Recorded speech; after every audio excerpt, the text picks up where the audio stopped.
There is a sound. You've heard it thousands of times. It's free. It's everywhere. And when you listen to it for just 10 minutes, it literally rewires your nervous system. It lowers your heart rate. It reduces your blood pressure. It calms your amygdala. It activates your parasympathetic nervous system. It changes the way your brain processes fear, stress, and anxiety. What is this sound? You're probably ignoring it right now. And by the end of this video, you will never listen to silence the same way again. I spent 6 months testing this sound. I measured my heart rate variability, my cortisol levels, my anxiety scores, and my sleep quality before and after exposure. The changes were so dramatic that I stopped using my anxiety medication. Not because I didn't need it, because I didn't need it anymore. The sound had rewired my nervous system. But first, let me ask you something. When was the last time you sat in complete silence? No music, no podcast, no TV, no phone, no conversation, just silence. If you're like most people, you can't remember, because we've forgotten that silence is not empty. Silence is a sound. And that sound is medicine for your nervous system. Here's what's actually happening inside your brain when you listen to silence. Your brain has a system called the default mode network. It's the network that activates when you're not focused on external tasks. When you're daydreaming, reflecting, or letting your mind wander. The default mode network is responsible for self-referential thought, autobiographical memory, and emotional regulation. It's the network that makes you you. When you listen to silence, your default mode network activates, not partially, fully. The absence of external input allows your brain to turn inward, to process unresolved emotions, to consolidate memories, to regulate your stress response. A study from the University of California found that just 10 minutes of silence increased default mode network activity by 30%.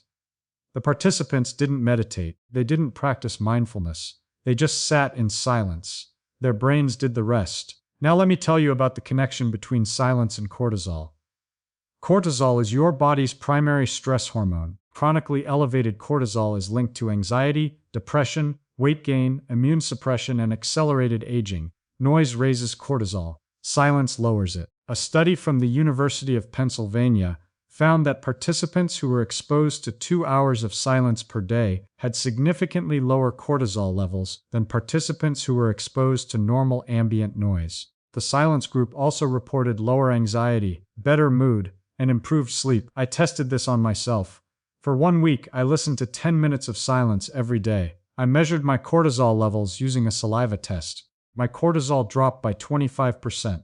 Not a huge drop, but significant. My anxiety scores dropped by 30%. My sleep quality improved by 20%. The silence was working. Now let me tell you about the connection between silence and your amygdala.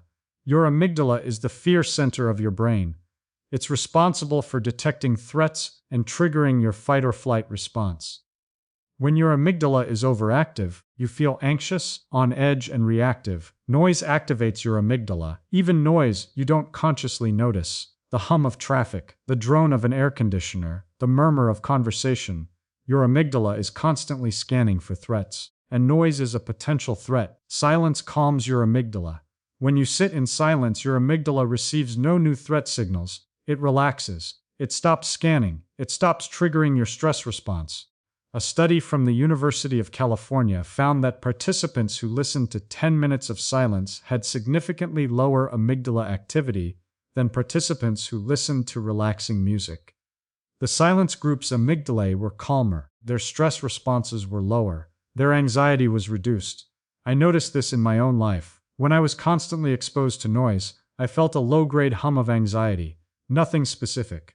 Just a background feeling that something was wrong. When I started sitting in silence, the hum quieted. Not gone, quieter.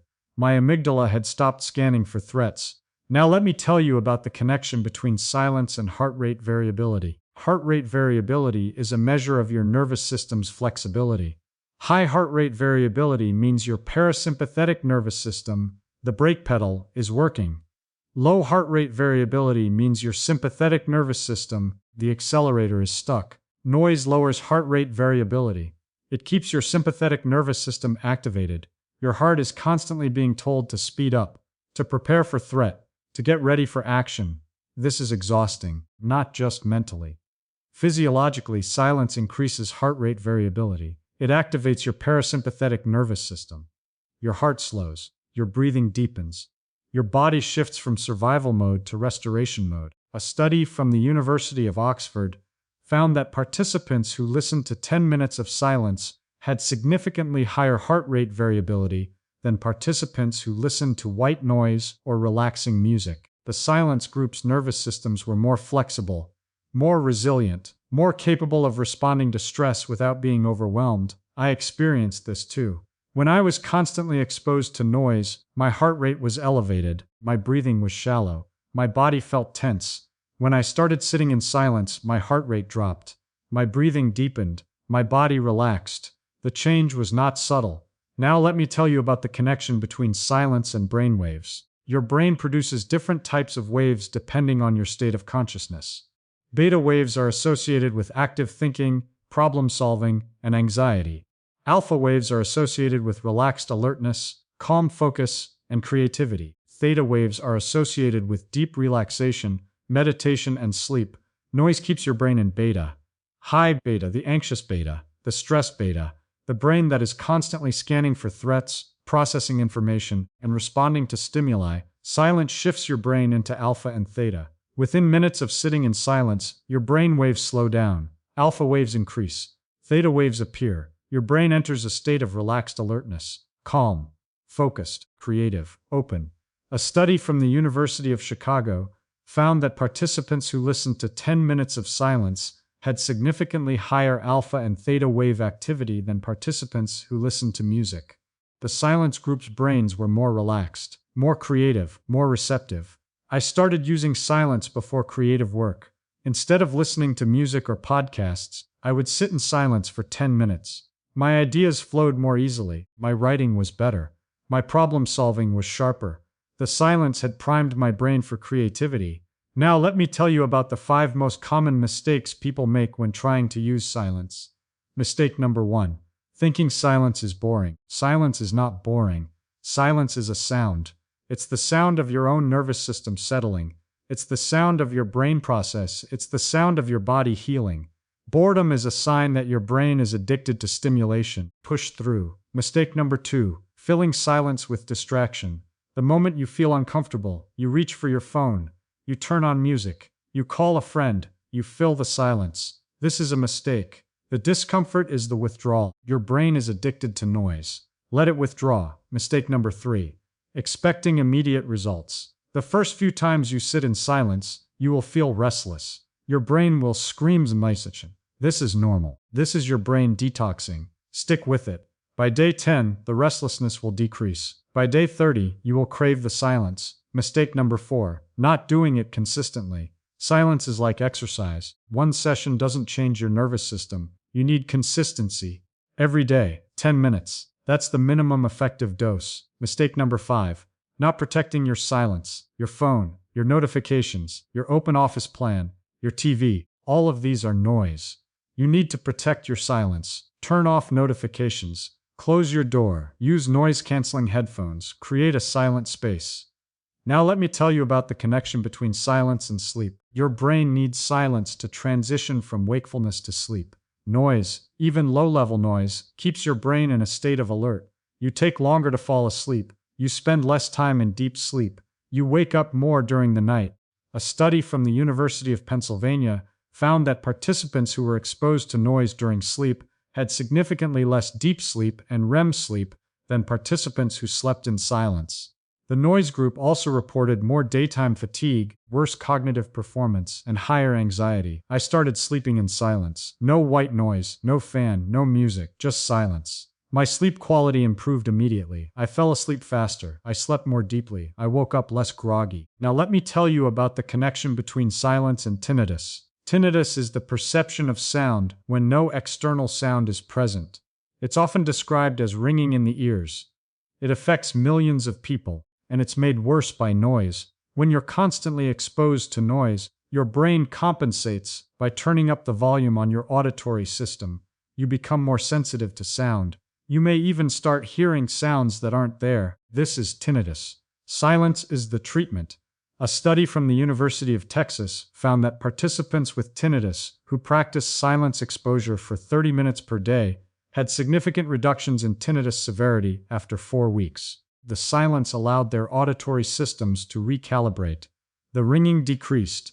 Now let me tell you about the connection between silence and the vagus nerve. The vagus nerve is the primary brake pedal for your nervous system. It runs from your brainstem to your colon. It controls your heart rate, your digestion, your inflammation, your mood. When your vagus nerve is stimulated, you calm down. Your heart rate slows. Your blood pressure drops. Your digestion activates. Your mood improves. Silence stimulates your vagus nerve. The absence of noise is a signal to your nervous system that you are safe. There are no threats, no predators, no danger. It's time to rest. It's time to digest. It's time to heal. A study from the University of Leuven found that participants who listened to 10 minutes of silence had significantly higher vagal tone than participants who listened to music. The silence group's nervous systems were more parasympathetic, more relaxed, more resilient. I started using silence before meals. Instead of eating in front of the TV or scrolling my phone, I would sit in silence for 2 minutes before eating. My digestion improved. My enjoyment of food increased. My post-meal energy was better. My vagus nerve was activated. My digestive system was prepared. Now let me tell you about the connection between silence and the brain's default mode network. I mentioned this earlier, but it's worth exploring deeper. The default mode network is not just active during silence, it's optimized during silence. A study from the University of British Columbia found that participants who spent 10 minutes in silence had significantly stronger default mode network connectivity than participants who spent 10 minutes listening to music. The silence group's brains were more integrated, more coherent, more capable of self-reflection and emotional regulation. When you sit in silence, your brain is not idle, it's highly active. It's processing your memories, it's integrating your experiences, it's updating your sense of self, it's regulating your emotions. The silence is not empty, it's full of neural activity. Now let me tell you about the connection between silence and trauma. Trauma survivors often have overactive amygdala and underactive default mode networks. Their brains are stuck in threat detection mode. They can't process their experiences. They can't regulate their emotions. Silence is a treatment for trauma, not a cure, but a powerful adjunct. When a trauma survivor sits in silence, their amygdala calms down. Their default mode network activates. Their brain starts processing the unresolved memories, not quickly, not easily, but gradually. A study from the University of Pennsylvania found that trauma survivors who practiced silence exposure for 20 minutes per day had significant reductions in PTSD symptoms after 8 weeks. The silence group reported fewer flashbacks, less hypervigilance, and better emotional regulation.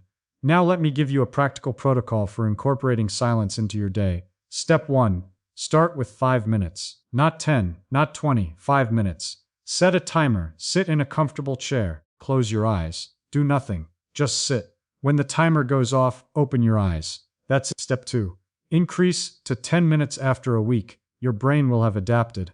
The restlessness will have decreased. You'll be ready for more. Step 3. Do it at the same time every day. Consistency is more important than duration. Morning is best. Your brain is fresh. Your willpower is high. But any time works. A step 4. Protect your silence. Turn off notifications. Close your door. Use noise-canceling headphones if you can't control your environment. Step 5. Don't judge your experience. Some days you'll feel calm. Some days you'll feel restless. Some days you'll feel nothing.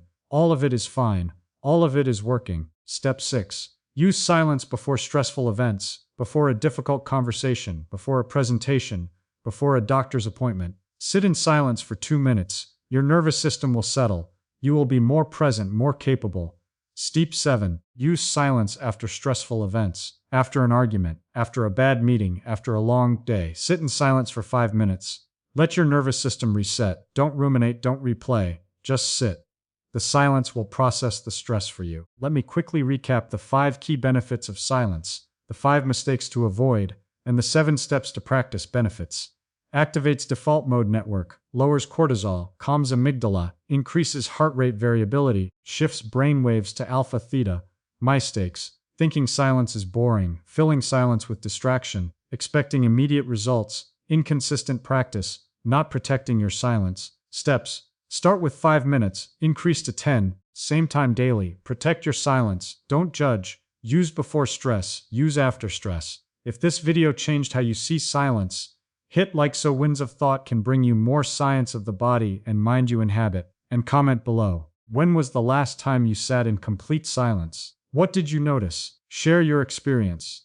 Your nervous system has been waiting for silence. Start today. Says this video to someone who needs to hear it. Your friend who's always stressed. Your parent who can't sleep. Your colleague who's always on edge. This simple sound, silence, could change their nervous system and their life. Silence is not empty.